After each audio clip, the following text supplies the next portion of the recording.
This week is supposedly huge because there's a lot of things coming out. First of all, there's Fallout 4, which is Fallout 4. And then there's Tomb Raider, the Rise of the Tomb Raider, whatever.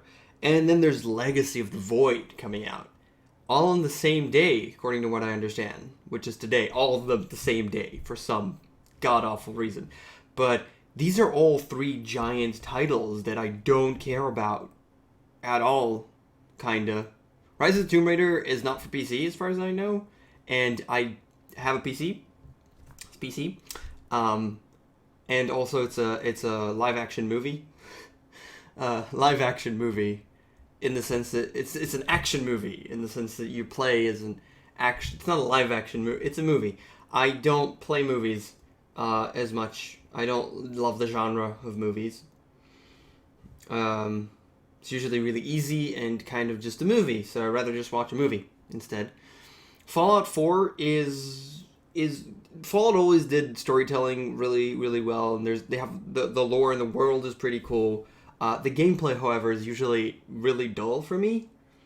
Especially as you're not actually supposed to use your gun or to shoot stuff, for example, and be good, but because you have the main thing in the game where you could just, it's percentage based and you just get headshots, and it's kind of boring for me, most of these games. I mean, I played Fallout 3. I didn't play New Vegas. I know it's way better, but or not, or I don't know. I played Fallout 3, but eventually I stopped because it was just, the gameplay was dull. It didn't require any challenge out of me. There's a million options, but it's not challenging in the least. And then there's Legacy of the Void, where I stopped caring about StarCraft a long time ago. It's a wonderful strategy game for what it does, but I'm kind of done with it. I'm kind of over it. And in terms of, there's the two sections. There's a multiplayer, which I really don't care about anymore at this point. I could still watch esports. I could still watch StarCraft because it's cool from time to time. I still enjoy it, especially now that it's even more micro-intensive than ever. They're slowly, they put out the first game and it was very, very macro heavy. So it was much easier. The barrier of entry was much easier, but the highest level of esports, the highest level was reduced from what you had before with Brood War. And slowly as they go with each expansion, they bring out more units that require very heavy micro in order to be played correctly and properly. And this is good because it means that the skill level goes up, and because they've already gotten most of what they wanted to with lowest common denominator, making it as easy as possible. So most people who wanted to play that game have already played it. Now you're left mostly with the hardcore fans at this point, so far in. You know, it's the Wings of Liberty, the first game in the StarCraft 2 trilogy. It's been released how many years ago now? 3, 4, 5, 6? I don't even know. And I honestly don't even remember. But now you're left with hardcore players who want to play this in terms of the multiplayer. So you're good with doing super micro-intensive stuff. And the single-player campaign, people are still going to play that because it's Blizzard and it's really well done. I have no doubt in my mind that it's really, really well done, and each mission is really great and interesting, and there's a wide array of stuff they put in there. I didn't play through Heart of the Swarm because I really don't care about that game anymore. But I did play through Wings of Liberty, and I had the entirety of it. I really had a lot of fun because it is a really, really, really good strategy game. The single-player campaign, it's just really good strategy. It's a great strategy game.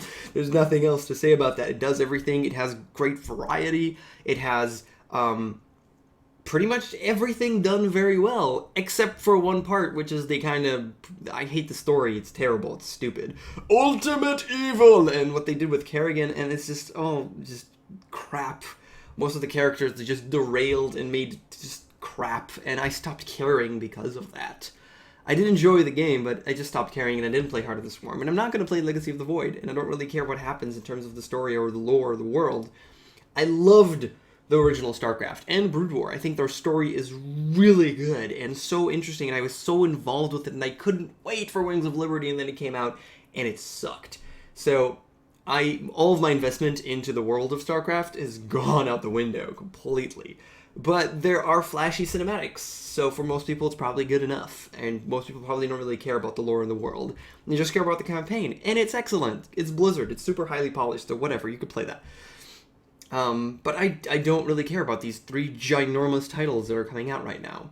Because none of them do anything new, as far as I'm concerned. They're all boring. They're all old. I want something new. I want something innovative. I want something that I haven't seen before. I want to see a new take on something that I have seen before. And none of these do that at all. There are games that I'm excited for, even AAA titles that I want to see how they fan out. Specifically, there's 15 or million so games that are basically TF2 clones that brought up with some Dota-like elements. The most recent one, the most talked about one currently, is Blizzard's one, which is called Overwatch, which you've probably heard about. That one, I want to see what's up with that. The problem is that it's going to cost $60 instead of being free to play, so I won't play it. That basically means that I'm not going to play that game because I'm not that interested in that type of game. Okay, let it be $60, sure. And still have microtransaction of stupid skins.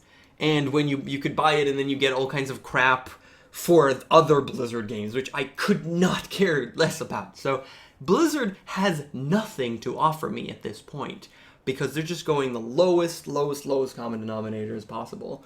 And I want stuff to challenge me.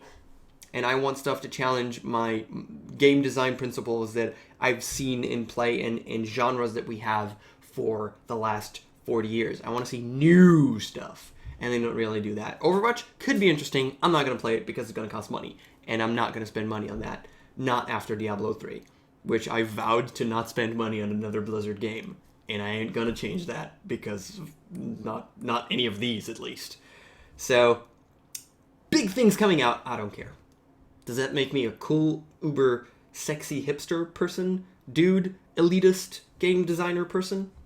Probably. I'm okay with that. Do you want to punch my face?